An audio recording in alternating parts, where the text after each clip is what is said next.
Bon après-midi tout le monde, ça va bien? Oui. Wow! Il y a quelques mois, on m'a demandé, Léna, que j'ai vue en quelque part là, dit Steve, aimerais-tu venir donner une conférence? En fait, sachez que ce que je vais faire aujourd'hui, ce n'est pas une conférence que je roule à travers le Québec. C'est juste un témoignage que je vais vous faire cet après-midi, sans autre prétention que de faire réfléchir. Donc, ça va être un peu mon expérience de vie. Puis, ce n'est pas une vérité. Je n'ai pas de leçon à vous donner. Vous avez toutes aussi vos vérités. Mais j'ai vécu différents enjeux au fil de ma carrière. Puis, parmi ces enjeux-là, puis assurez-vous, là, les diapos, ouais, c'est ça, parce que je vais avoir une histoire que je vais vous raconter. C'est un peu les hauts et les bas de ma vie d'entrepreneur, mais surtout les hauts et les bas de ma vie d'humain. C'est pas mieux, c'est pas pire, c'est juste une histoire parmi tant d'autres, mais probablement que ça pourrait vous faire réfléchir. Fait que ce que j'aimerais qu'on fasse pour commencer, c'est que dans un premier temps, on se pose la question, qu'est-ce que ça signifie performer? Puis je vais vous demander de prendre un petit 30 secondes, chacun en diade, vous allez voir mon côté prof d'école aussi. Dites à la personne à côté de vous, qu'est-ce que ça fait, ce mot-là, performer? Qu'est-ce que ça signifie pour vous? Ça fait que prenez quelques instants, puis ça se peut que j'aille pointer quelques tables, puis que vous me disiez c'est quoi qui est sorti de votre petite conversation. OK? On passe ça de même. Fait que jasez entre vous, là. C'est pas moi qui va jaser tout le long, vous faites la job aussi, là. OK? Et ceux qui sont seuls, bien, mettez-vous ensemble, les deux qui sont là, allez vous voir. Go, go, go, go! Toi aussi, là, tu es tout seul, là. Performer, tu peux t'installer à une autre table.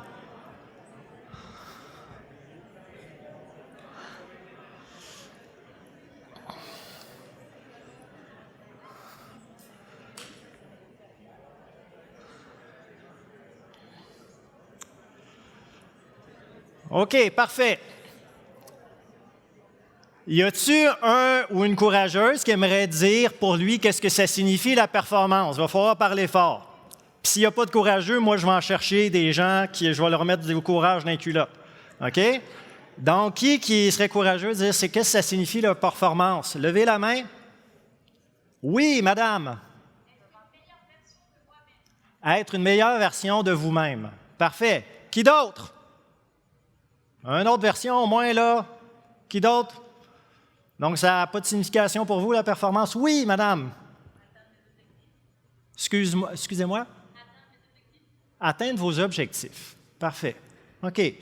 Évidemment, la performance peut avoir différentes significations. C'est drôle parce que lorsque je jasais avec Léna, j'ai dit, bien moi, aujourd'hui, le mot « performer », ça va être plus sous l'aspect d'un artiste. Vous savez qu'un artiste qui œuvre de la scène fait une performance. Moi, aujourd'hui, c'est comme ça que je le vois. Je ne veux pas me mettre de pression. En fait, quand Léna m'a approché, elle a dit « Veux-tu faire la conférence? » Je me suis mis à angoisser un peu. Qu'est-ce que je vais avoir à raconter? Fait que j'ai travaillé quand même fort pour faire la présentation. Vous allez le voir tantôt. Mais il arrivera ce qui arrivera. OK? Je ne suis pas là pour vous donner de leçons, mais enfin, j'ai un témoignage que je veux simplement vous livrer. Puis ce témoignage-là, comment j'aimerais le commencer? Encore là, régisseur, assurez-vous de mettre mes diapos parce que là, ça part en grand. OK? Ça part du petit gars qui est là, Steve Trank, qui est né en 1972 à Iberville, avant que ça soit Saint-Jean-sur-Richelieu. Puis, c'est un petit gars très enjoué, qui s'en faisait pas trop avec la vie. Puis, je suis le dernier d'une famille où j'ai un frère et une sœur qui ont 12 ans et 14 ans de plus que moi. Je ne suis pas supposé d'exister. OK? Fait que je ne suis pas supposé d'exister et mon frère et ma sœur ont quitté le nid familial un peu plus rapidement, ce qui fait que ma jeunesse pouvait ressembler un peu à ça. Ma mère était, comme on l'appelait à l'époque dans les années 70, reine du foyer, et mon père, c'est un charpentier menuisier qui travaillait sa construction.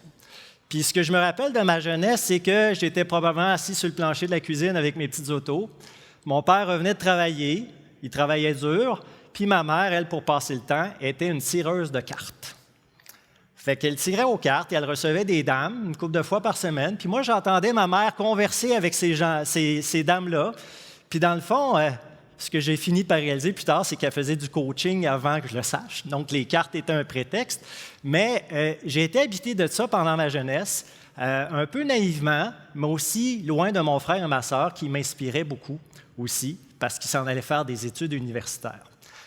Mais la réalité aussi, c'est que je voyais mon père d'un autre côté qui revenait, qui ouvrait sa labatte bleue, qui s'installait dans le fauteuil, puis qui avait l'air complètement vêlé, comme on dit, il était après sa journée de travail. C'était ça, ma jeunesse. Assez tôt, dès que j'ai fini ma 6e année, mon père m'a dit, là, tu niaiseras pas, tu vas venir travailler avec moi. Fait que l'été de mes 12 ans, j'ai commencé à travailler sa construction avec lui, puis mon père, il avait une entreprise de plancher de bois franc. Fait qu'il posait des planchers de bois franc. Je ne sais pas si vous imaginez, pour ceux qui ont déjà fait des rénovations, mais poser des planchers de bois franc, bien, vous mettez les planches une après l'autre, puis vous avez une cloueuse, à l'époque, elle n'était même pas pneumatique, et là, vous clouez des planches, et je fais le mouvement, et je m'en rappelle très bien, parce que j'ai fait ça toute mon adolescence et le début de mon âge adulte. Et mon père a fait ça une grande partie de sa vie. Poser du plancher. Je me rappelle, il cognait dans ma porte de chambre à 6 heures le matin, « Ah ouais, embarque dans le truck ». On s'en va justement travailler et le but, c'était de se rendre à l'autre mur le plus rapidement possible. Quand on commençait à 7 heures le matin sur les chantiers, bien, mon but, c'était de me rendre au break de 10 heures pour manger mon Mewis. OK?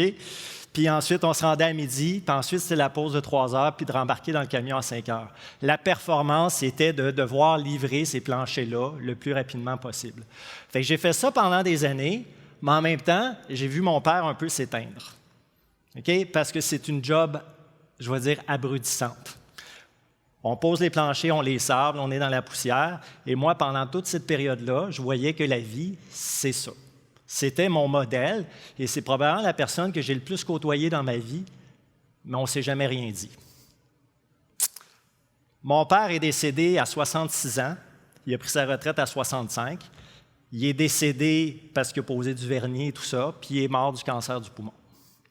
Mais il a travaillé toute sa vie pour le petit gars qu'il ne devait pas avoir, okay, qui est arrivé sur le tard, pour lui permettre d'avoir une belle vie, comme mon frère et ma sœur l'ont vécu. On a eu des belles études. Il a pu nous payer des études universitaires. Mon père m'a dit qu'il fallait travailler fort dans la vie. En fait, il ne me l'a pas dit, il me l'a démontré. Cette valeur-là de « work hard », comme vous le voyez là, puis c'est pas pour rien que c'est du bois, parce qu'il a posé des planchers de bois franc toute sa vie, bien, c'est une des premières valeurs qu'il m'a transmises.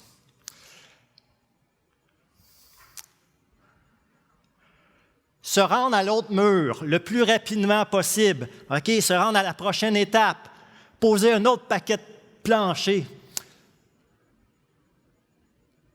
50 ans plus tard, en 2022, j'ai eu la très grande chance d'être sélectionné pour participer à la conférence du gouverneur général sur le leadership. Est-ce qu'il y a des gens ici qui ont déjà entendu parler de ça ici? Ah, est-ce que tu as participé? Donc, rapidement, ça a l'air bizarre ce que je vais vous dire, mais le prince Philippe, à l'époque, dans tous les pays du Commonwealth, dans les années 60, a dit qu'il faudrait qu'il y ait des citoyens de chacune nation du Commonwealth qui portent un regard critique sur l'état de leur nation, que ce soit en Australie, en Nouvelle-Zélande, au Canada. Et environ à 4 à 5 ans, il y a des groupes d'études qui se forment et on s'en va dans une province canadienne et on observe ce qui se passe. Puis on rapporte ça à la gouverneure générale. Ça a l'air un peu bizarre, mais c'est accessible à tout le monde. OK? Il faut déposer sa candidature. Puis, moi, très grande chance, j'ai été sélectionné en 2022. Je me ramasse avec un groupe de 13 autres Canadiens et Canadiennes de tous les horizons et j'ai été 2 semaines au Nunavut. J'arrive là, je débarque de l'avion, il est environ 21h, 22h05, le 6 juin 2022, le soleil n'est pas couché puis il n'est pas prêt de se coucher. Okay? Il y a des enfants rendus à 11h30 le soir qui se promènent en BMX, mais il y a encore, c'est la baie du Thon, il y a encore de la neige. Ça fait que je suis comme un peu confronté, puis je suis en train de juger un peu les parents qui laissent leurs enfants se promener en BMX à 11h30 le soir. Quel parent irresponsable! Mais le lendemain matin, on a un horaire qui commence, puis on a un agent de liaison qui est un gars des Forces armées qui nous dit « Parfait ». Ils ne nous disent pas l'horaire à l'avance, mais aujourd'hui, on va avoir ça à faire, ça à faire, ça à faire, ça à faire.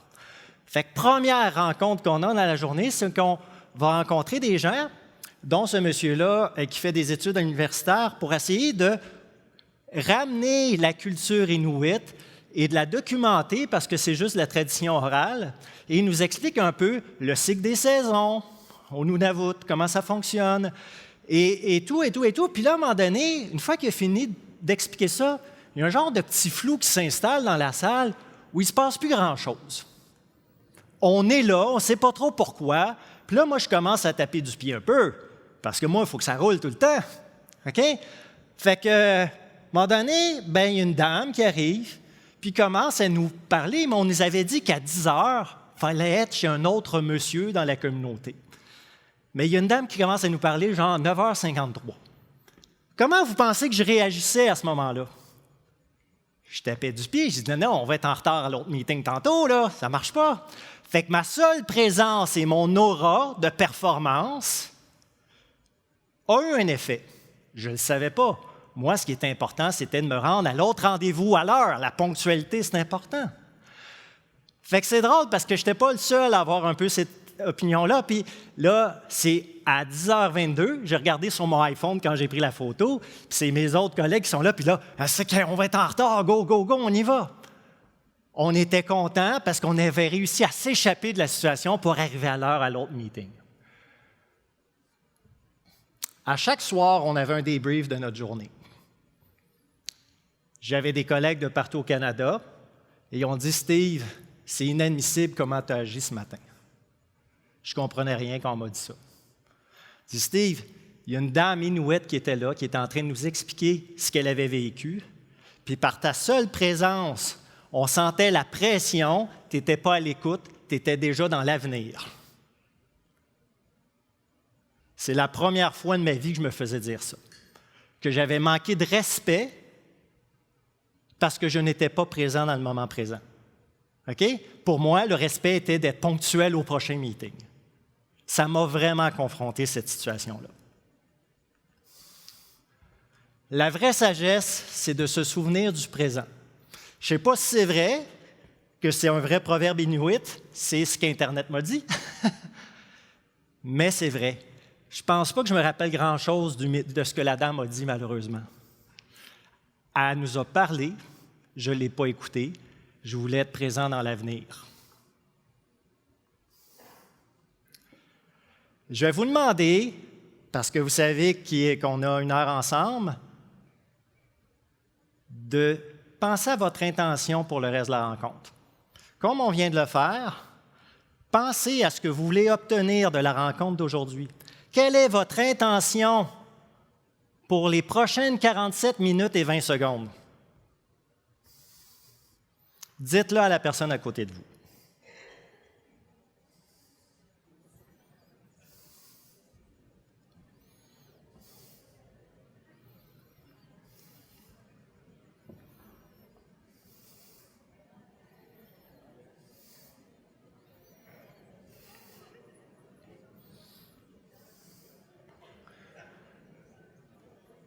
Est-ce qu'il y a quelqu'un qui aimerait me partager son intention pour le temps qu'on a? C'est pas évident de partager ça. Qui ose? Oui, très fort, hein, parce que vous êtes loin. Vous laissez inspirer. Est-ce qu'il y avait quelqu'un à côté? Osez donc, monsieur, vous l'avez pointé.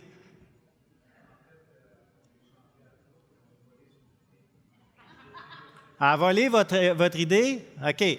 Est-ce qu'il y en a d'autres qui veulent être inspirés cet après-midi? OK, on va essayer. C'est bon? Je vous parlais de mon frère et ma sœur. Quand j'étais petit cul, assis sur le plancher de la cuisine avec mes petits autos, je rêvais de mon frère et ma sœur. Mon frère qui était étudiant en génie mécanique à l'École polytechnique à l'Université de Montréal. Je le voyais des fois venir la fin de semaine, puis là, on avait une table à dessin, puis il faisait des plans, puis là, moi, je capotais, là, je trouvais ça le fun. Puis ma sœur, elle a étudié en enseignement au primaire à l'Université de Sherbrooke. Puis justement, j'avais ces deux modèles-là qui m'inspiraient.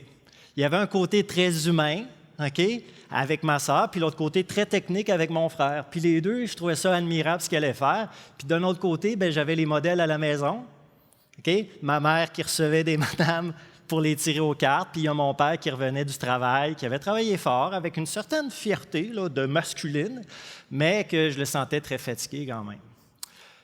Le temps a passé, puis je me suis ramassé à faire mes sciences pures au cégep, j'ai fait du calcul différentiel, de la chimie organique, j'ai tout fait ça. parce qu'il fallait que j'aie des notes pour rentrer à l'université. Est-ce que j'avais vraiment une passion du calcul différentiel puis de l'algèbre vectorielle? Pas en tout, mais il fallait que je fasse ça. Mais quand je suis arrivé à l'université, après différents détours, j'étais en informatique de gestion à l'Université de Sherbrooke. Là, j'ai compris que ce n'était pas fait pour moi, mais j'ai pris la décision d'aller étudier en design industriel à l'Université de Montréal. Donc, j'ai un bac en design industriel. Je suis concepteur de produits et je n'ai jamais rien conçu de produit de ma vie. OK? J'ai le bac, mais je n'ai pas l'expérience. Mais quand même, quand je suis arrivé là-dedans, c'était le mariage entre l'art et la technique. OK? Il y a un côté artistique au design, mais c'est du design industriel. Il faut que ça marche. OK? Donc, ici, au Mouvement québécois de la qualité, vous comprenez sans doute ça mieux que quiconque, mais il y a une notion d'efficacité là-dedans. J'ai vraiment tripé sur mes études. Mais il y a quelque chose qui est arrivé pendant mes études, puis je l'ai appris bien plus tard, c'est qu'en 4 ans, j'ai eu un seul examen. Notre programme, c'est juste des projets qu'on présente. Et je me ramassais toujours à être celui qui présentait. Fait que Steve, va donc présenter, toi. Je ne le savais pas, mais un prof qui m'a dit hey, t'es pas payé d'imprésentation, toi. Okay? Fait que déjà, il y a quelque chose qui est en train d'apparaître, justement, dans un talent que je ne savais pas que j'avais. C'était la première fois de ma vie que je présentais. On ne présente pas beaucoup de programmes de calcul. Quand on fait du calcul différentiel, on ne présente pas souvent. Fait que, aux alentours de la fin avril 1997, j'obtiens mon diplôme. Puis, j'étais à une époque où il y a une nouvelle technologie qui apparaît, qui est Internet. Fait que mes études en informatique, un petit peu, je savais programmer, mais je n'aimais pas ça.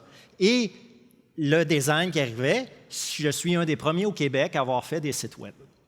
Alors qu'on pensait que ça serait peut-être juste une mode éphémère. Je suis arrivé là-dedans sans trop le savoir, puis je me suis mis à bisouner comme on voit des jeunes actuellement bisouner avec des nouvelles technologies. Fait que là, je me suis dit, moi, je vais avoir du fun dans la vie. Parce que j'ai vu mon père travailler dur, moi, ça va être work fun. Fait que j'ai décidé de me lancer à l'eau le 1er mai 1997 en me lançant dans une entreprise avec un collègue d'université parce que j'étais un peu pisseux pour commencer ça seul. Puis il y a Christian Bédard que j'ai approché. Je dis « Hey, je m'apporte une petite business, on va faire du design. Puis, as-tu le goût d'embarquer? » Là, why not? Ça fait qu'on commence notre petite affaire, on inaugure notre entreprise, on fait un peu n'importe quoi. Puis, pour vous dire comment je ne me prenais pas au sérieux, ça, c'est ma première photo officielle corporative, parce que je trouvais ça drôle, le bowling. Puis, ma première carte d'affaires, bien, il y avait ma photo de joueur de bowling dessus. Fait que c'était ça l'entreprise. Mais si vous regardez tous les produits et services qu'on offrait, bien, on se dit on va lancer le filet à l'eau, puis on va ramasser en données des poissons. On ne savait pas trop ce qu'on ramasserait, mais on se disait on va ratisser large, puis on va essayer d'avoir quelques contrats. Ce que ça l'a fait, c'est qu'assez rapidement, on a eu des petits contrats, surtout en design graphique, où on n'est pas très payé cher, surtout que la façon, mon argument de vente, c'est « Hey, on vient de sortir de l'université, on ne coûte pas cher. » Fait qu'on ramassait des contrats, mais entre autres, j'ai eu la chance de m'occuper de l'image du Festival Montgolfière de Saint-Jean dans mes premières années, alors que le festival n'avait pas encore l'envergure qu'il a connue dans les années qui ont suivi. Fait que j'étais à la bonne place au bon moment. Puis, j'ai compris aussi que dans la vie, en design, il ne faut pas avoir à se vendre, il faut essayer d'être désiré. Et avant que les réseaux sociaux existent, bien, j'essayais de faire en sorte qu'on parle de moi dans les petits journaux locaux. Fait qu'il y a quelque chose qui créait que j'arrivais dans une situation, puis on comprenait un peu qui j'étais. Donc, je n'avais pas à dire que j'étais un bon designer. Il y a comme une réputation qui me précédait. Puis j'ai compris que c'était important, ça, dans le domaine dans lequel j'œuvrais. Fait que tout part bien, pas trop de problèmes, j'ai du fun, j'ai pas d'argent, mais c'est pas grave. La vie est quand même bonne pour moi. Au bout d'un an, sachant que ça prenait un genre de notoriété dans le monde du design, j'ai osé présenter ma candidature au Gala de l'excellence de la Chambre de commerce locale à Saint-Jean pour le prix démarrage d'entreprise. Puis là, on a monté un dossier de candidature et tout ça. Puis, à la fin de la soirée, c'était la première fois que je participais à un événement de réseautage de Chambre de commerce de ma vie. Ben, on arrive durant le gala et finalement, on est nommé entreprise de l'année catégorie démarrage. Et il y a toutes les autres catégories. Vous connaissez ça, des galas de l'excellence, l'entreprise de services manufacturière, puis il y a les deux petits culs, un peu niaiseux, de 25 ans, qui remportent ce prix-là. Durant la soirée, à la fin, ils nomment une personne, personnalité d'affaires de l'année. C'est la dernière personne qu'ils ont nommée la soirée. Puis je me rappelle malheureusement pas de c'est qui, je vous le dis, Mais il avait nommé son CV, puis tout ça, puis tout ce qu'il avait fait pour la communauté de Saint-Jean-sur-Richelieu, c'était vraiment impressionnant. Puis ça a semé une graine dans mon esprit. C'est tabarnouche, peut-être qu'un jour, si je fais quelque chose de le fun pour ma communauté, peut-être qu'un jour. C'est resté comme ça, un peu latent. Je vous parlais d'Internet. C'était la vague Internet. On est avant les années 2000 où là, il y a eu l'apocalypse du bug de l'an 2000, mais 1997, 98, 99, j'embarque de pied plein dans la vague. Et sachez que le monsieur qui est devant vous a un Félix de la disque, et je ne chante pas du tout. Mais en 2000, il y a eu la catégorie Félix pour le site Internet de l'année, et j'ai remporté, mon entreprise a remporté ce prix-là. Fait que déjà, il s'est passé quelque chose, puis là, même la petite compagnie de Saint-Jean a une notoriété à Montréal, puis là, il y a des entreprises de Montréal qui sont mis à nous appeler, puis, hey, la vie, elle est bien, là. On est 5 niaiseux à Saint-Jean-sur-Richelieu qui faisons des sites web, puis des grosses compagnies comme Gaz Métropolitain, C'est quoi FM à l'époque, les stations de radio, et on s'occupe de leur site web. 5 petits culs niaiseux. On ne sait même pas ce qu'on fait. OK? Je marche sur l'eau. Tout va bien. Mon père travaillait vraiment fort, puis moi, tout ce que je faisais, ça marchait bien. Tellement que pas longtemps après, je me ramasse finaliste aux Mercuriades. Vous savez c'est quoi les Mercuriades? Ma petite compagnie est finaliste aux Mercuriades. C'est bien trop facile, la vie. Là, je ne marche pas sur les eaux, je l'évite au-dessus de l'eau. Je me rappelle, j'avais été jouer au golf avec un de mes employés, tout ça, puis là, j'avais mon cellulaire à peu près gros de même à l'époque, puis là, je répondais au téléphone, puis là, je parlais avec des clients. C'est que j'étais big shot.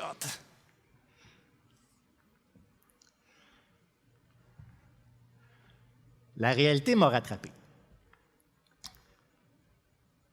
C'était bien beau tout ça, mais on ne faisait pas bien d'argent. OK? En fait, c'est une nouvelle technologie, Internet, les gens ne savaient pas trop quoi payer. Nous autres, on avait bien du fun, mais la réalité, c'est que je n'arrivais pas beaucoup. D'un côté, il y a le designer, mais de l'autre côté, il y a les chiffres et les résultats. C'est une entreprise, là. Tu ne vis pas d'amour et d'eau fraîche, là. Donc, à un moment donné, mon comptable m'a dit, il va falloir que tu fasses de quoi, mon Steve? Là? Okay? Il va falloir que tu t'organises autrement. Puis l'autre chose aussi, c'est que la compétition commençait à s'installer. J'étais une des premières entreprises à faire du web, mais là, le Far West a attiré un peu des gens, donc le Klondike, puis de la ruée vers l'or, il y a plein d'autres requins. Pour moi, c'était des requins, c'était juste des gens qui voulaient profiter de l'opportunité, mais c'était de plus en plus difficile de faire sa place. Puis quand je parle de requins, il y en a eu d'autres sortes aussi de requins. Des partenaires d'affaires où je n'étais pas assez méfiant, qui ont essayé de profiter de ma belle naïveté de jeune entrepreneur. OK? Donc, je me suis ramassé dans des partenariats qui ont mis en péril mon organisation puis moi-même. Fait que tout ça, sans aller dans les détails, ont fait en sorte que j'ai failli faire faillite. OK? Après 4-5 ans, c'était plus drôle, je pensais tout perdre, puis j'ai pris une méchante débarque. Cette débarque-là, c'est que la vague Internet m'a submergé et j'ai pensé vraiment me noyer. J'ai été 6 mois dans un mode où j'ai plus d'argent, je ne le dis à personne. Puis finalement, pour réussir à m'en sortir, quand j'ai fini par le dire, mon père était décédé à l'époque. Ma mère a dû sortir 50 000 $ de REER pour me permettre de payer mes employés. Et j'ai dû me départir de beaucoup d'employés à ce moment-là. J'avais plus d'argent. Je m'en suis quand même sorti, j'étais encore vivant. OK? Mais j'ai été amoché pas mal. Fait que ça m'a rappelé ce que mon père me disait, « work hard ». Peut-être que le work fun, ce n'était pas la bonne façon de faire. Fait que Steve, retrousse-toi un manche, là, parce que là, il faut que tu rembourses ta mère, puis il faut que tu travailles différemment. Fait que je suis retourné à l'université, j'ai commencé un MBA, puis j'ai dit, OK, je vais travailler intelligemment avec structure. Ça fait que c'est drôle, même dans les petits journaux locaux, où j'étais devenu une mini-vedette à cause des prix qu'on avait gagnés, puis des fois, on me consultait, bien là, vous voyez ça, de créateur à gestionnaire. Wow! Gestionnaire! C'est sûr, Steve s'en va à l'université suivre des cours de gestion. Ça en fait tout un gestionnaire. Hein? Mais ce que ça a fait, ça a transformé un peu mon comportement. Vous voyez que c'est des images générées par l'IA. J'ai eu beaucoup de fun avec Sora dans les derniers jours. Mais j'avais plus l'air de ça maintenant. OK? Hey, là, ça prend des résultats, gang. OK?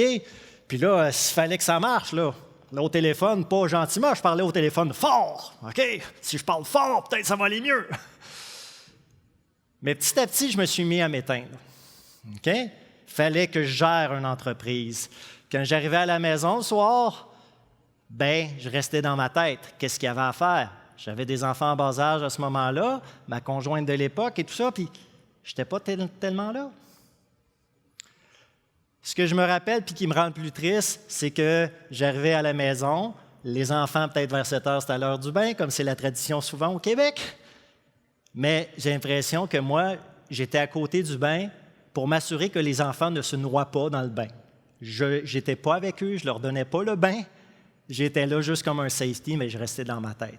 Et dès qu'ils allaient faire dodo, je retournais dans mon bureau, puis je continuais à faire des soumissions parce que l'entreprise avait besoin de projets pour survivre. Et je repartais le lendemain matin au bureau, et comme je suis un bon parleur, c'était moi le vendeur, fait que je me ramassais devant des clients, en étant de moins en moins inspiré et inspirant, à essayer de leur vendre les produits de mon entreprise. J'étais complètement en train de m'éteindre. J'ai fait un burn-out. C'est drôle un burn-out, comment ça arrive, parce qu'à un moment donné, j'ai eu l'impression de me décorporaliser. Ce que je veux dire, c'est que des fois, je me regardais vivre une vie, je n'étais pas dans mon corps. C'est bizarre. Je ne dis pas que c'est ça pour tout le monde, mais c'est comme ça que je l'ai vécu. Puis j'ai été chargé de cours à l'Université de Sherbrooke pendant cette période-là, et je me rappelle que le moment charnière, il fallait que je donne un cours à 8h50, je partais de ma région à Saint-Jean, je suis passé tout droit à la sortie de Sherbrooke, puis je me suis ramassé au bout de la 10, mon cours était commencé, et j'ai réalisé en saisissant que je ne me rappelais même pas de la route entre Saint-Jean et le bout de l'autoroute 10. J'étais complètement sur le pilote automatique. J'ai appelé à l'université, j'ai dit « Excusez-moi, là, il est arrivé quelque chose. » J'ai donné mon cours, mais quand je suis revenu le soir, j'ai dit ça à ma conjointe, puis j'ai dit « Je pense que ça ne va pas. » Elle a dit « Steve, ça fait 3 ans que ça ne va pas. » J'ai été voir le médecin, je me suis mis à pleurer. Je ne savais pas ce qui m'arrivait.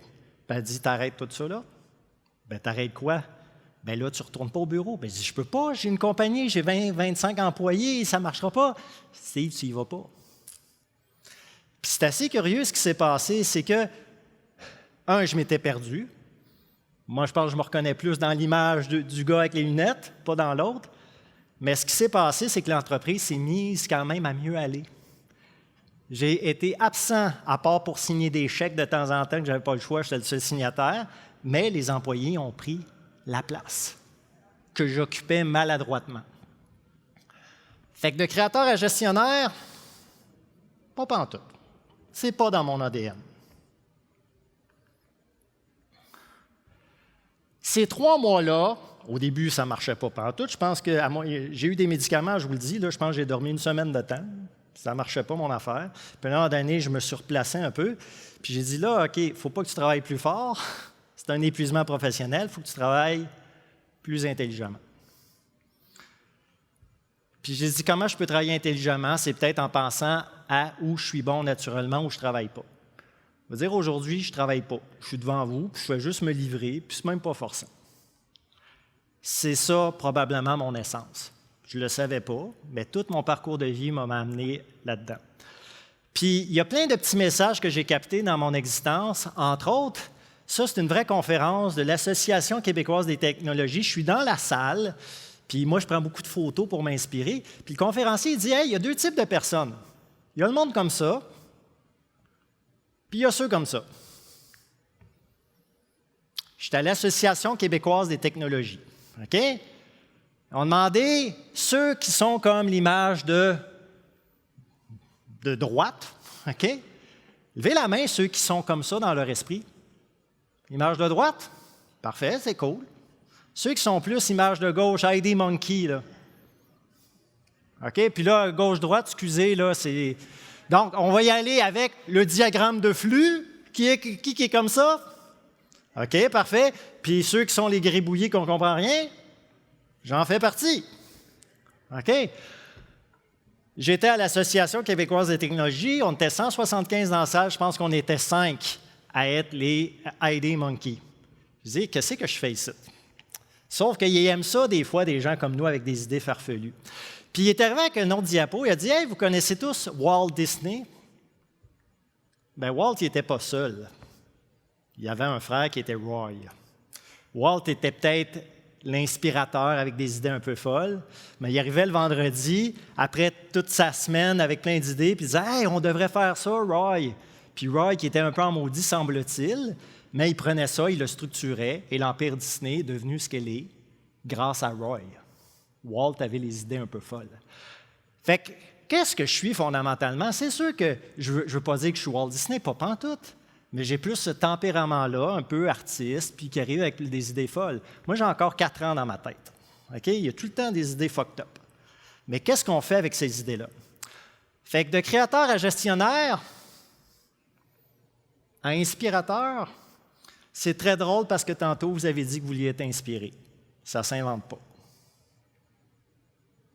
OK? À un moment donné, j'ai fait des cours en coaching, puis on nous a demandé d'essayer de trouver votre talent. Puis là, j'avais encore mon compagnie avec 40, 45 employés à l'époque, puis j'ai envoyé un courriel à mon équipe. Puis j'ai dit « Hey, les gens, les coachings de gestion nous demandent de parler à des proches pour dire où est-ce que vous avez une zone de talent. » Et j'ai envoyé un courriel à mon équipe, puis il y en a plein qui m'ont dit « Tu es un bon communicateur, puis tu es inspirant. » Inspirant, c'est-tu comme un talent de marde? C'est quoi ce talent-là? Mais ils ont dit « Non, Steve, quand tu nous parles, ça inspire de quoi? » Fait qu'il a fallu que je me l'approprie, ça. Même si en moi, je trouve ça complètement épais. Okay? Mais c'est vrai, on m'invite souvent à raconter des histoires. OK? Ça a l'air que c'est une valeur. Elle est là, ma valeur. Fait que comment je pouvais inspirer mon équipe? À l'époque, on avait des beaux bureaux beige dans un local loué. Mon bail arrivait à échéance. Puis là, j'ai vu une opportunité. Il y avait une église baptiste à vendre dans le Vieux-Saint-Jean. Puis je dis, moi, si je veux avoir une équipe qui est motivée, pourquoi on n'aurait pas des bureaux extraordinaires? Fait que cette église-là, bien, je l'ai achetée. À une certaine époque, elle avait de l'air de ça à l'intérieur. Puis comme aussi j'ai travaillé sa construction avec mon père, j'ai dit, je vais en faire un projet, mon équipe peut gérer ça, puis je vais justement me lancer dans l'aménagement de ces bureaux-là. Donc, excusez, donc l'entreprise prend de l'expansion. En fait, ce n'est pas une grosse expansion, c'est juste qu'on a acheté une vieille église. Puis, je me suis lancé dans l'aménagement de cette église-là, la reconversion. Et petit à petit, c'est devenu des bureaux à la hauteur de mes moyens. Hein. Ce n'est pas une grande entreprise que j'avais, mais on a fait des bureaux vraiment extraordinaires. OK? Et ça l'a revitalisé un petit peu le Vieux-Saint-Jean à l'époque, parce que j'ai amené 30, 40 employés à venir travailler dans un endroit un peu dévitalisé. Fait que ça, c'était mon équipe de programmeurs, justement, qui travaillait sur des projets de commerce électronique, sur la mezzanine que j'avais fait dans les bureaux. Puis mon grand fun, c'était d'organiser toutes les parties possibles. Ça fait qu'évidemment, l'Halloween, puis là, vous voyez le clown, là, justement, qui se prenait pour une rockstar dans le coin, bien, c'était ça qui faisait l'ADN de mon agence. Ce que ça a provoqué, tout ça, c'est que cette persévérance-là a été payante quand même. On s'est remis à gagner différents prix, mais surtout, l'entreprise était peut-être plus rentable. Et ce que j'ai compris, c'est que seul, on va plus vite pour un temps, mais ensemble, on va plus loin pour longtemps. Et pour ça, j'ai dû m'entourer d'autres personnes parce que j'ai longtemps été le seul actionnaire de l'entreprise. Et là, j'ai commencé à incorporer des associés, dont Julien Alt, que vous voyez au bout, qui est l'actuel président de l'entreprise que j'ai fondée. Donc, ça me prenait un Roy. Ça a été difficile au début, je vais vous avouer, parce que travailler avec quelqu'un qui est très cartésien comme ça, mais que c'est un super talent, puis moi qui avais tout le temps des idées un peu farfelues, il a fallu qu'on apprenne à cohabiter ensemble. Puis on a même décidé à un moment donné de fusionner son entreprise et la mienne, et l'entreprise est devenue MXO. Je vais aller rapidement là-dessus, parce que des associés, un groupe d'associés qui s'est créé, puis l'entreprise a grandi petit à petit, et ça a créé une fusion assez profitable pour l'agence. Tellement qu'à partir de 2015, on a été 3 fois d'affilée au palmarès du Profit 500, donc des entreprises qui connaissent la plus forte croissance en termes de pourcentage au Canada. Fait que ça a été très le fun de me ramasser à Toronto, puis là, la petite compagnie qui était rendue là. Fait que beaucoup de succès, à nouveau, mais maintenant, j'ai compris qu'il fallait que je travaille avec d'autres personnes qui étaient différentes de moi. Ce que ça a amené à faire, c'est que dans les années qui ont suivi, ben j'étais rendu un peu la mascotte de l'entreprise. Donc, je me promenais un peu partout au Québec à donner un peu des conférences sur le marketing. Puis c'est un peu drôle parce que la photo que vous voyez dans le coin, où je suis comme sur le coin, c'est que je me pointais au bureau de temps en temps pour faire des petits pep talks, mais l'entreprise roulait un peu d'elle-même. Mais en même temps, je sentais que j'étais en train de me déconnecter de mon équipe. OK? Et ça, c'est la dernière carte de Noël qu'on a fait. On était à la cathédrale à Saint-Jean, puis on a fait un petit jeu de mots, MXO-RIA. Ça fait que c'est ma gang. Puis là, une chose qui est intéressante, c'est que je suis plus au centre de l'attention, je suis dans le dernier rangée en arrière. Pour moi, il y a quand même un sens à ça. L'équipe était devenue plus grande, puis c'est bien parfait. Sans trop savoir ce qui s'en venait, la ligne d'arrivée s'en venait. La ligne d'arrivée, elle s'est passée comme ça. Vous vous rappelez qu'en 1998, un an après la fondation de l'entreprise, j'ai gagné un titre d'entreprise de l'année, puis j'ai vu un monsieur gagner le titre de personnalité d'affaires de l'année.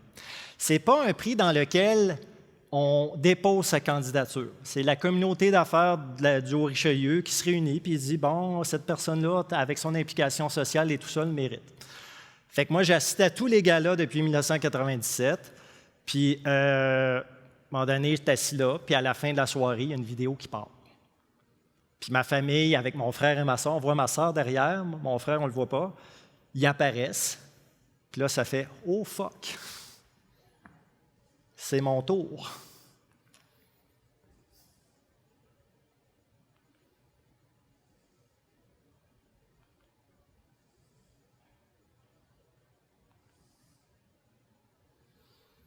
J'étais rendu celui qui avait le prix et que d'autres petits jeunes regardaient, peut-être en se disant un jour, ça sera mon tour.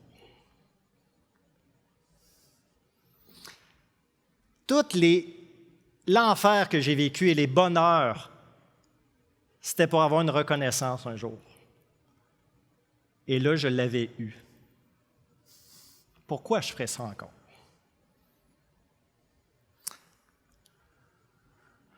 C'est drôle que pendant cette période-là, je me cherchais beaucoup et je n'ai pas juste travaillé sur la construction, je suis un ancien coureur cycliste. J'ai fait de la compétition pendant une dizaine d'années. On me voit à 17 ans ici.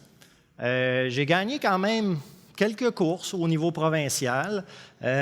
J'avais des fois, j'étais très fier, j'étais dans le Journal de Montréal. C'était quelque chose. Puis ça a été un beau moment de ma vie, ça, le cyclisme. J'étais en équipe, on avait du fun, puis j'avais un talent naturel en vélo. Puis à un moment donné, dans cette période-là où là, je ne sais plus trop qui je suis, je me dis, bâtard, je vais recommencer à faire de la course.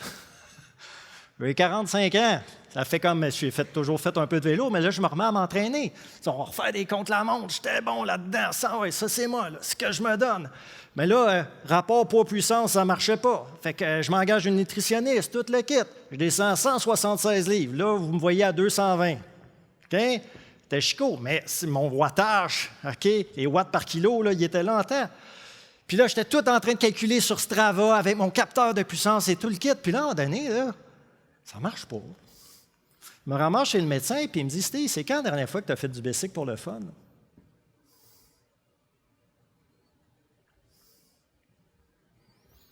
Juste pour rester dans le peloton, j'avais peur parce que je me disais, est-ce que je me suis assez entraîné? Je suis rendu à 45 ans, je ne serai jamais champion du monde. Là. Et là, je me dis que je suis fini.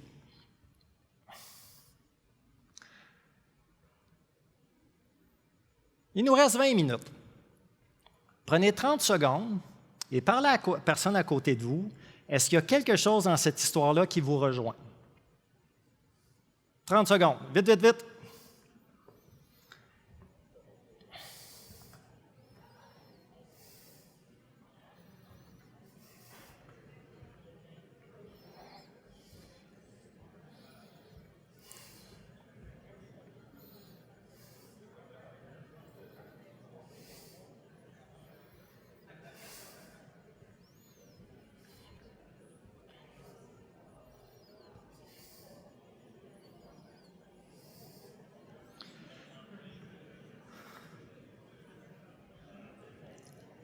Ça va?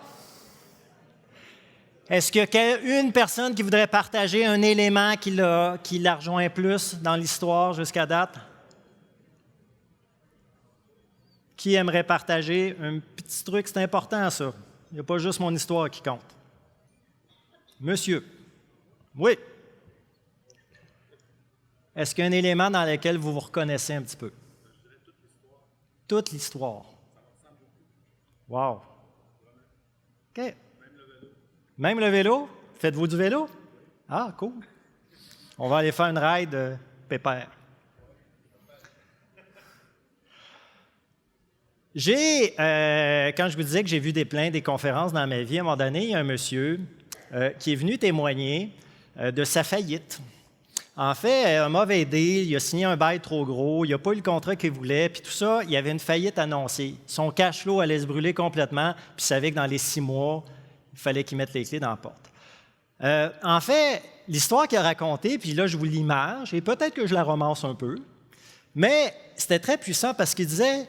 Je me sentais au bout d'un quai où derrière moi, il y avait mon chalet, mon VTT, et, tous les trucs que j'ai un peu achetés à crédit grâce à mon entreprise, mais je savais qu'un jour, ces affaires-là ne pourraient plus m'appartenir parce que l'entreprise allait tout perdre, et moi aussi. Fait qu'il se sentait au bout du quai, à regarder l'eau froide d'automne, puis à dire « J'aurai pas le choix, il va falloir que je saute, puis je vais me noyer. » Mais il ne sautait pas, il attendait. Puis à un moment donné, il a entendu des pas derrière lui. Ces pas-là, c'était ses créanciers qui disaient « Si tu ne sautes pas, mon grand, nous, on va te donner le coup de pied dans le cul pour que tu sautes. Tu vas tomber dans l'eau. » Et quand il est tombé dans l'eau, il s'est mis un peu à se débattre. Il a regardé derrière lui. Les 2 créanciers étaient là. Il dit « Non, mon grand, tu ne reviens pas ici. » Fait qu'il n'a pas eu le choix. Il a dû regarder de l'autre côté. Excusez le contraste, on ne le voit pas très bien, mais il nage vers un autre horizon. Pendant l'année, en se levant la tête, il a dit « Wow, il y a une autre rive. Il y a quelque chose d'autre qui existe. » Ce quelque chose d'autre qui existait il y a 6 mois. Mais j'ai entendu, je regardais juste l'eau froide en pensant que j'allais me noyer. Et cette rive-là, il y avait une certaine sérénité, puis quelque chose qu'on pouvait repartir from scratch. La leçon un peu là-dedans, puis pourquoi ça m'interpelle, c'est que quand je me disais que j'étais fini, je ne regardais pas l'avenir. Le bout de chemin que j'avais fait de coureur cycliste et d'entrepreneur, c'était fini. Mais si je me levais la tête puis je regardais l'avenir, il y avait quelque chose d'autre qui m'attendait, mais je regardais juste l'eau froide dans laquelle je pensais que j'allais me noyer. Ce que tu possèdes finit par te posséder. Tout ce que j'avais vécu me possédait. Ce que tu laisses aller, te laisse aller. C'est drôle parce que le vélo, je n'étais plus dans le mode compétitif. Je me suis mis à faire des voyages en Europe en vélo avec d'autres gars de 45 ans, puis des filles aussi, qui se pensent bien hot encore. Mais c'est des moments où, justement, on grimpait un col en Europe. Là. À un moment donné, c'est quand même, il faut que tu le montes pendant 1 heure de temps. Tu as le temps de réfléchir à tes vieux péchés en temps. Mais je me rappelle, suite à un voyage que j'ai fait comme ça en Italie, je me suis dit, peut-être qu'il est temps que je vende tout ça, cette affaire-là. Et je suis revenu de mon voyage, et là, le mardi matin, je m'installe devant Julien, et il dit, attends que je vous vends ça là. Tu sais, un peu, mais on est prête. Oh, le tabarnak. Wow. Tu sais, moi, je pensais que ben non, Steve, non, on est prête. Fait que ça m'a un peu confronté, mais heureusement, j'avais un coach qui m'a ramené un peu à la raison, parce que sinon, moi, j'allais tout racheter les actions. Je dis non, c'est pas vrai qu'ils vont m'avoir. Mais je voyais que c'était vraiment la fin de mon histoire, puis le soleil se couchait un peu sur mon entreprise. Fait que j'ai donc décidé de vendre l'entreprise une fois pour toutes à mes repreneurs, et c'est 5 merveilleuses personnes qui ont repris l'entreprise. Fait que dans les petits médias locaux, Julien, qui est l'actuel président de l'entreprise, puis qui fait fort bien son travail avec ses coéquipiers, puis mes autres repreneurs qui sont là, le jour de la transaction, le 11 février 2020. On se rappelle que la pandémie, ça a commencé un peu le 13 mars. OK. Ça n'a pas été facile pour eux ensuite. Okay? Mais ils ont réussi, puis c'est super hot là, ce que la gang a fait, mais c'est arrivé comme ça. Fait que nos chemins se séparaient, puis les chemins qui se séparaient ont fait en sorte que je me ramasse devant quoi, moi?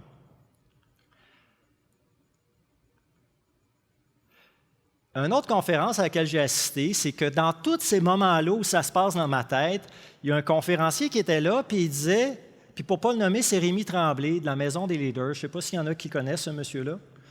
Donc, il a dit, on se pose souvent cette question. Qui suis-je?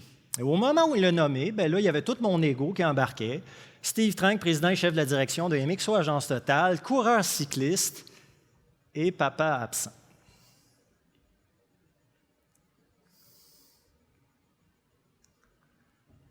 Ici, la vraie question était plutôt qui être?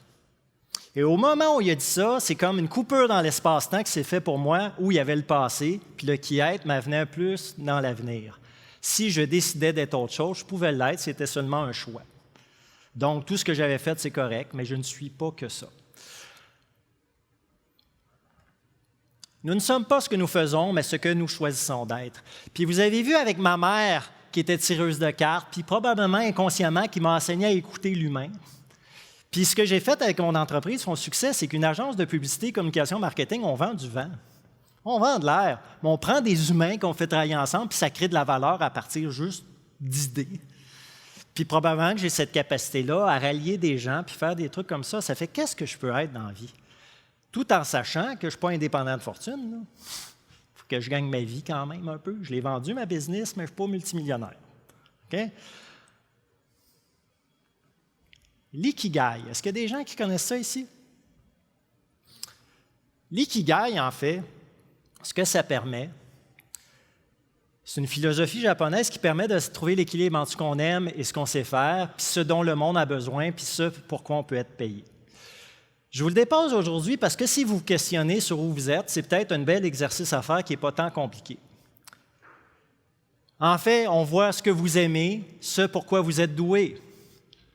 Mais d'un autre côté, si le monde n'en a pas de besoin, je ne sais pas, par exemple, faire des tours Eiffel avec des allumettes, peut-être que vous êtes super doué pour ça, peut-être que vous tripez à fond la caisse, mais il n'y a pas grand monde qui vont acheter votre œuvre. Puis le monde en a-t-il besoin? Pas sûr. Mais il y a peut-être autre chose pour lequel vous pourriez être payé. Puis moi, quand j'ai commencé à faire cette réflexion-là, puis je ne veux pas qu'on passe à travers tout ça, mais j'aime l'humain, l'entrepreneuriat, transmettre, inspirer, faire réfléchir. Est-ce que je suis doué? Bien, je peux communiquer avec authenticité, inspirer confiance, vulgariser. Est-ce que le monde a besoin de modèles humains inspirants, d'accompagnateurs qui guident sans juger? Puis est-ce que je peux être payé en coaching et tout ça, accompagnement de dirigeants? À un moment donné, je me suis posé la question, j'ai dit, si je suis là, je vais être sur mon X. Puis ça m'a amené à créer une mission personnelle. Ici, je l'ai resynthétisée, mais c'est inspirer, accompagner les entrepreneurs à grandir en conscience pour qu'ils deviennent meilleurs pour eux et pour le monde. Moi, je ne suis pas là pour accompagner des entrepreneurs qui veulent faire plus d'argent.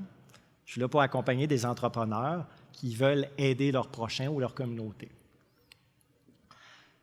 Fait que c'est sûr qu'aujourd'hui, on n'aura pas nécessairement le temps, mais ce sera un bon moment de réflexion peut-être, OK?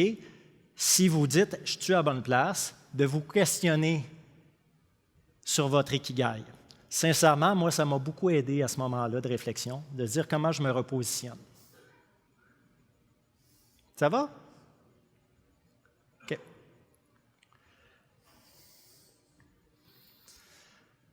On disait d'entrée de jeu que l'intention attire l'attention.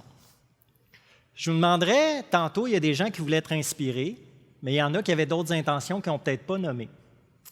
Je vous demanderais de revenir sur votre intention initiale puis de dire à la personne qui était avec vous tantôt, est-ce que votre intention ou votre besoin est en train de je cherche le bon terme, comment on dit ça? S'assouvir? C'est trop intense? Okay. Combler, est-ce qu'il est comblé, ce besoin-là? Donc, prenez quelques instants. Est-ce que vous êtes en train de trouver ce que vous cherchiez? Jasez entre vous, là. Go!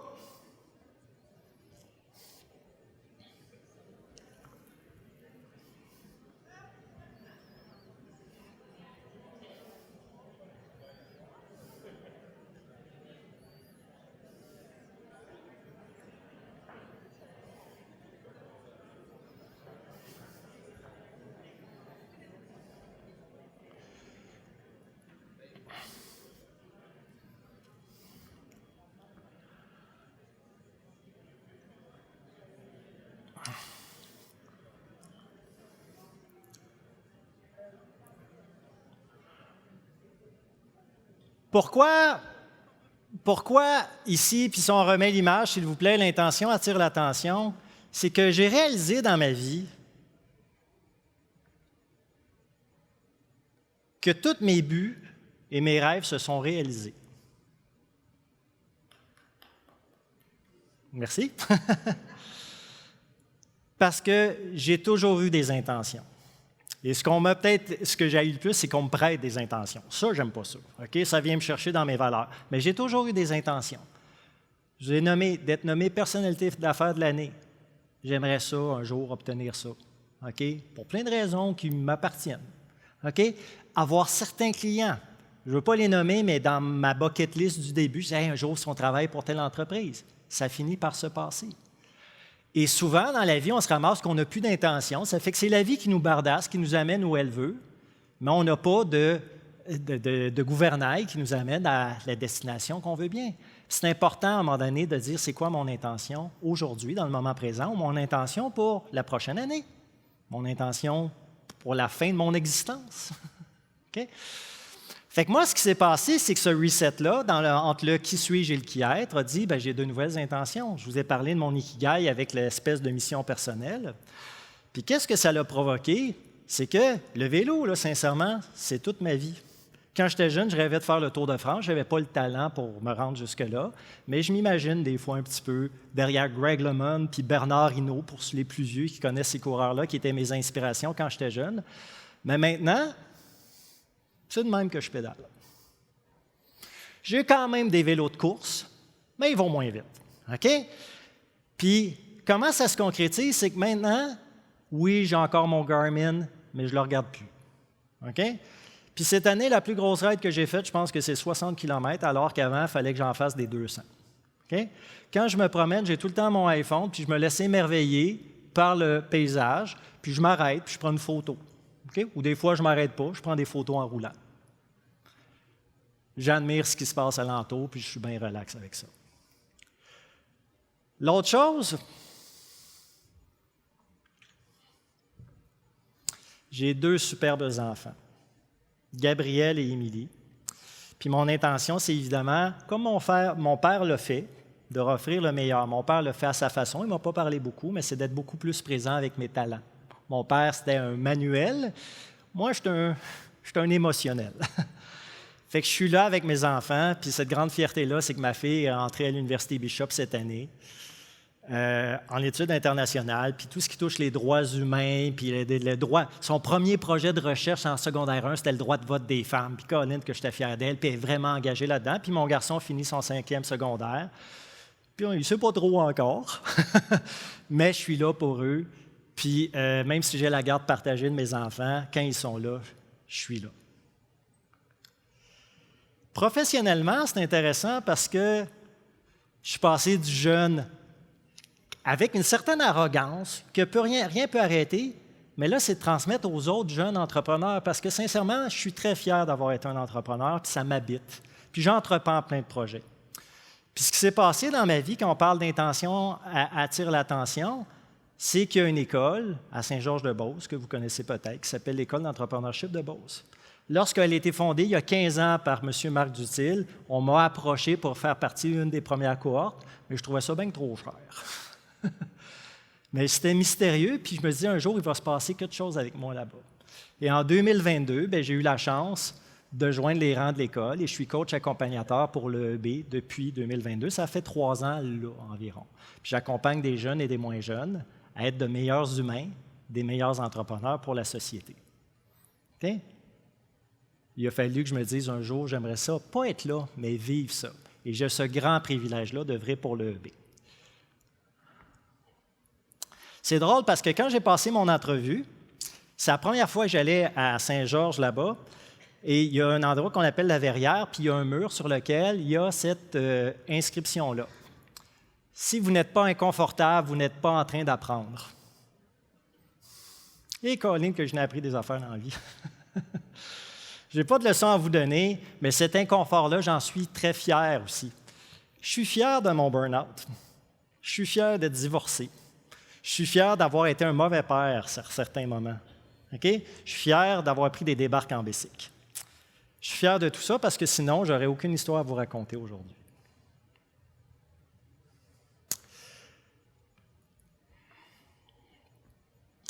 Et si performer n'était plus courir vers demain, mais savourer pleinement aujourd'hui? comme mon petit voyage au Nunavut, où je pensais qu'il ne faut pas être en retard au prochain meeting. Mais il y avait peut-être quelque chose qui se passait qu'il fallait que j'apprenne à savourer dans ce moment-là. Ça me travaille des fois. Je suis toujours un peu en train d'anticiper. C'est dans ma nature. Mais des fois, il faut que je me force à me poser. Qu'est-ce qu'il y a de beau qui est en train de se passer pour moi là, mais que je ne vois pas parce que je pense à ce qui va se passer dans une heure? L'autre chose aussi, cette image-là avec ChatGPT puis Sora, il y avait mon père qui était très cartésien, puis qui ne parlait pas trop, puis il y avait ma mère qui était infiniment humaine, puis j'ai toujours senti que j'avais ce combat-là intérieur en moi. Mais pourquoi ce combat-là, ce ne serait pas un ralliement?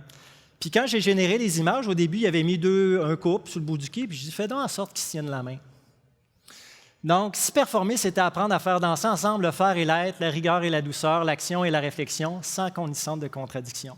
OK? Le yin et la yang que j'ai, bien, ils m'habitent. Puis des fois, il faut que je pèse sur le gaz en tabarnouche, puis là, je suis tanné, il faut que ça roule, puis des fois, on prend ça relax. OK? Et si performer, ce n'était pas seulement s'adapter aux changements, au rythme de la vie autour de nous, mais aussi s'adapter à soi-même au rythme des changements qui nous habitent. J'ai pu le VO2 max longtemps. OK? Quand je vous disais que j'ai fait de l'anxiété de performance puis que le médecin m'a dit, c'est quand la dernière fois que tu as fait du vélo pour le fun? Je faisais de l'anxiété parce que je chantais que je n'étais plus aussi fort qu'avant. Puis je m'entraînais plus pour essayer de retrouver la forme d'antan. Steve, tu as 50 ans, tu n'en as plus 22. On change. Il faut s'adapter à nous-mêmes. Notre niveau de performance est différent. Mais pour moi, le plus important, si performer n'était plus de vouloir être le meilleur au monde, comme j'ai longtemps voulu l'être, mais plutôt d'utiliser le meilleur de nous pour rendre le monde meilleur. Aujourd'hui, je pense que je suis bon dans ce que je fais. Je vous le dis, ça a l'air bizarre. Mais en le faisant, mon intention, c'est que le monde aille mieux. Et si performer avait pour vous une autre signification à partir de maintenant? Qu'aimeriez-vous changer pour vous? 30 secondes, jasez de ça.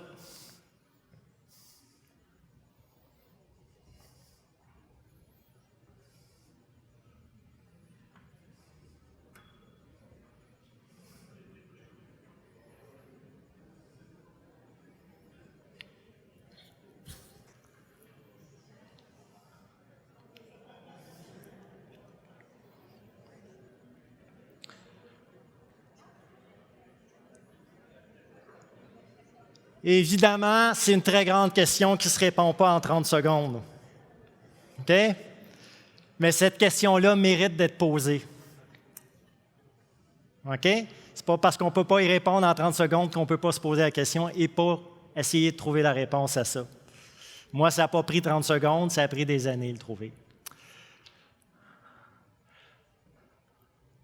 Vous vous rappelez, au début de mon petit parcours aujourd'hui, je vous ai présenté cette photo-là. Il était 22h12 ou 2, je ne me rappelle pas. Le soleil ne se couchait pas au Nunavut. On est au mois de juin. La baie d'Hudson, il y a encore de la glace dessus.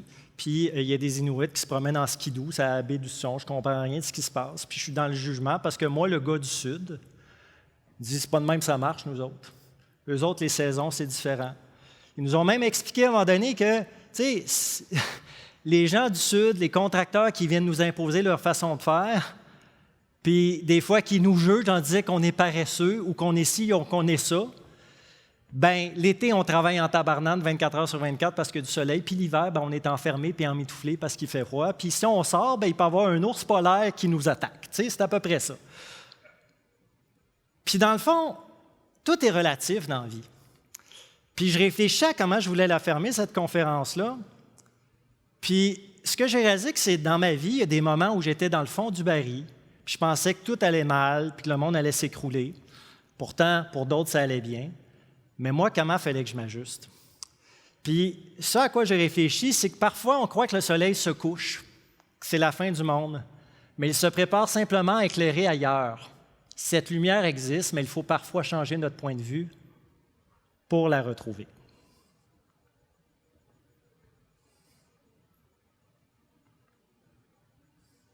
Voilà.